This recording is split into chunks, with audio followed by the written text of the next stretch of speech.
নমস্কার বন্ধুরা, আজকে আমি শীতকালীন জনপ্রিয় একটি খাবার বানিয়ে দেখাবো।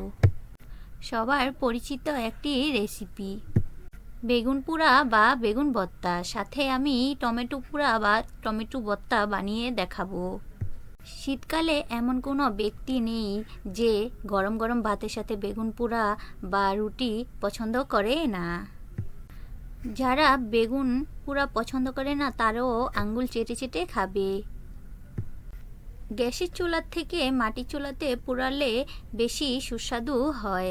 আমি তো মাটির চুলাতেই পুড়িয়েছি, আপনারা পছন্দ মতো যেভাবে খুশি পোড়াতে পারেন।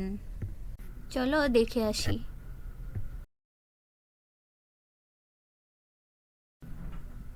প্রথমে আমরা বেগুন পুড়িয়ে পুরা অংশটা ছাড়িয়ে নিয়েছি, সাথে একটা আলুও নিয়েছি। আপনারা চাইলে আলু নিতেও পারেন, না চাইলে নাও নিতে পারেন। এখন আলু বেগুন ম্যাশ করে নেব ভালোভাবে। আপনারা চাইলে শুকনো লঙ্কা দিতে পারেন বা কাঁচা লঙ্কাও দিতে পারেন। আমি শুকনো লঙ্কাই দিয়েছি। ম্যাশ করা হয়ে গেছে।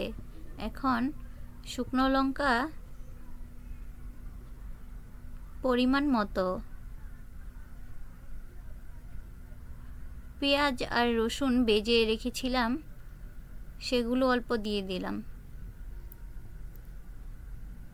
স্বাদ মতো লবণ,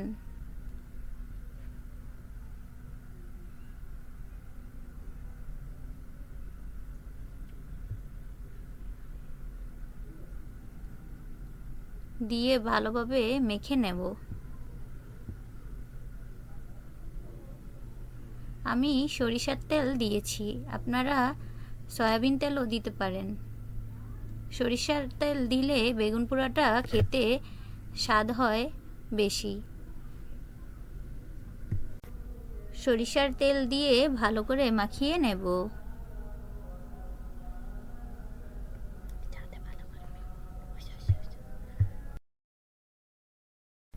দেখতেই পাচ্ছেন তৈরি হয়ে গেল লোভনীয় বেগুন ভর্তা।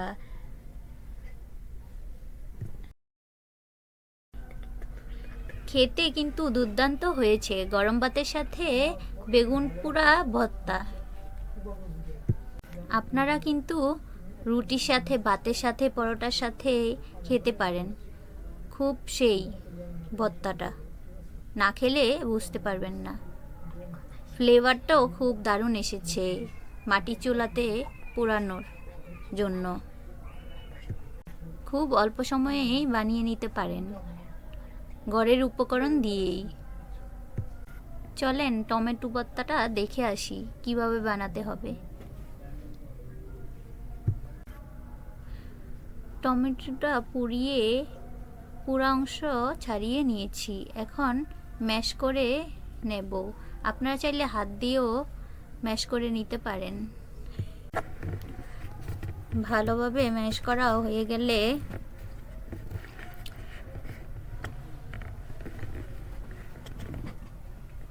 শুকনো মরিচ ভেজে রেখেছিলাম, আপনারা চাইলে কাঁচামরিচও দিতে পারেন। আমি শুকনো লঙ্কাই দেব।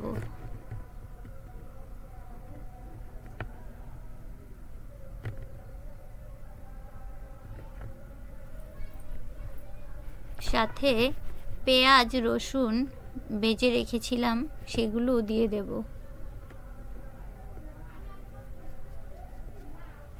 ধনিয়া পাতা, স্বাদ মতো লবণ,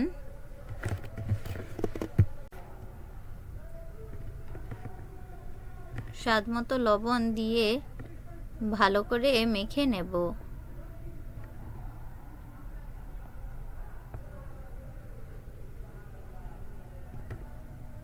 হয়ে গেল আমাদের লোভনীয় টমেটো ভর্তা। গরম ভাতের সাথে টমেটো ভর্তা খেতে খুব ভালো লাগে। আপনারা পরোটার সাথেও খেতে পারেন।